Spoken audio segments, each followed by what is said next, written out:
Hi, Anderson County. This is Brett Sanders, Anderson County Councilman for District 4.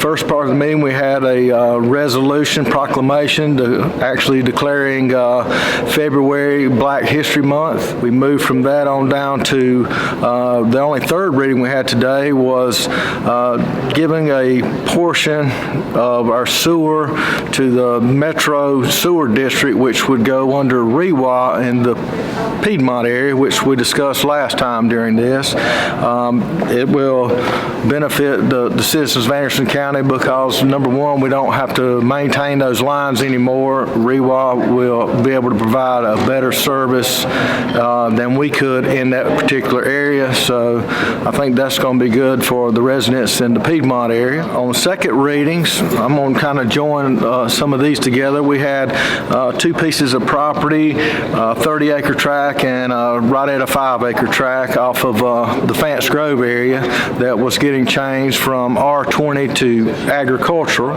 The other second reading that we had today was adding 150 foot into our road system that was part of a subdivision that hadn't got completed, and there was an additional 150 feet that we're taking into the road system. Another second reading today was adding two at-large members to our planning committee, our planning commission.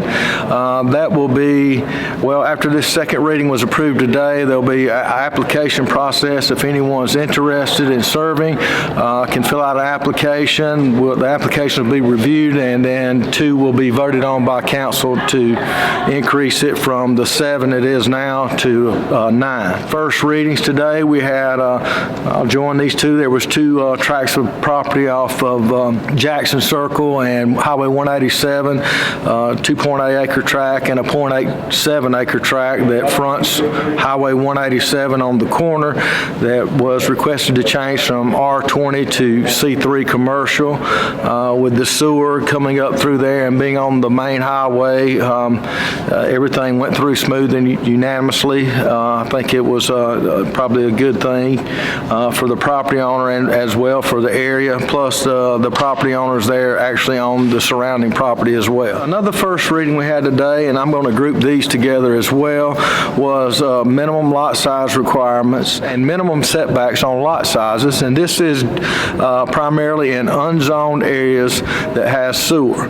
We've had some issues with providing emergency service, fire, EMS. This will allow fire trucks to actually get between homes now. It will actually help to keep fires from spreading. It will keep the cars off the road, allow them room to park in their own driveway. And another benefit of this is we've been having some issues with water and flood issues, and this will possibly help to eliminate some of that as well. We got one more first reading was to allow us to use corrugated pipe or composite materials for driveways, driveway aprons.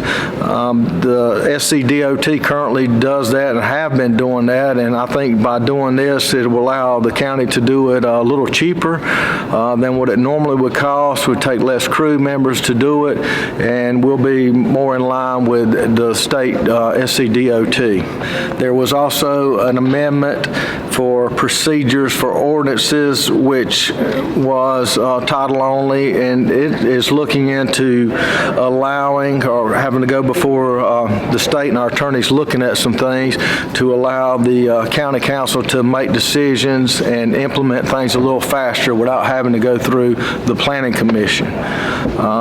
The other thing we did today was a bid approval at the Green Pond Landing, which would be a weigh-in dock. I think there was a couple of bids, out-of-state bid. I'm glad to see that a local company here, Belk and Anderson, received the winning bid.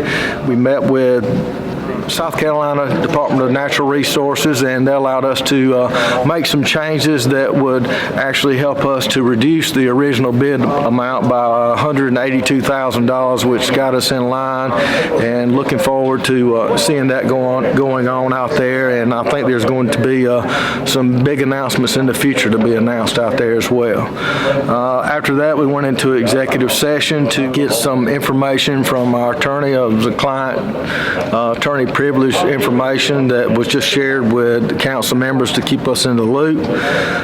There was also, near the end of the meeting, Chairman Dunn decided to form a committee to look at our procurement process to try and make it a little more simpler. I know a lot of times we put out things for bid and you'll have 2 people bid, and we're going to look into some of those issues to understand or have a better understanding of why people aren't bidding, the possibility of allowing us to maybe pick up the phone and call. I mean, a lot of times, you know, you go through this bid process for a small project, and by the time once you look at the project, you're like, hey, I could pick up the phone and call our local plumber here in town and had it done cheaper and quicker. So Chairman Davis from the Powdersville area will be chairing that committee, and he has a lot of expertise in procurement and things of that nature with his business. So I think we'll have a good positive outcome on that as well. Finally, we had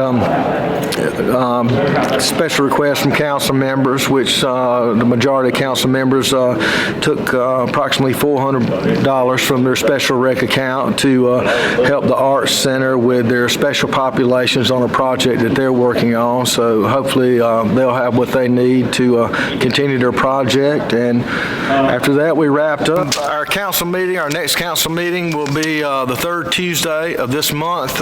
It will be at 12 o'clock here at the Civic Center. Following that, we'll be back on normal schedule. Our March meetings will be on, like I said, normal schedule here at the Civic Center at 6:30 p.m.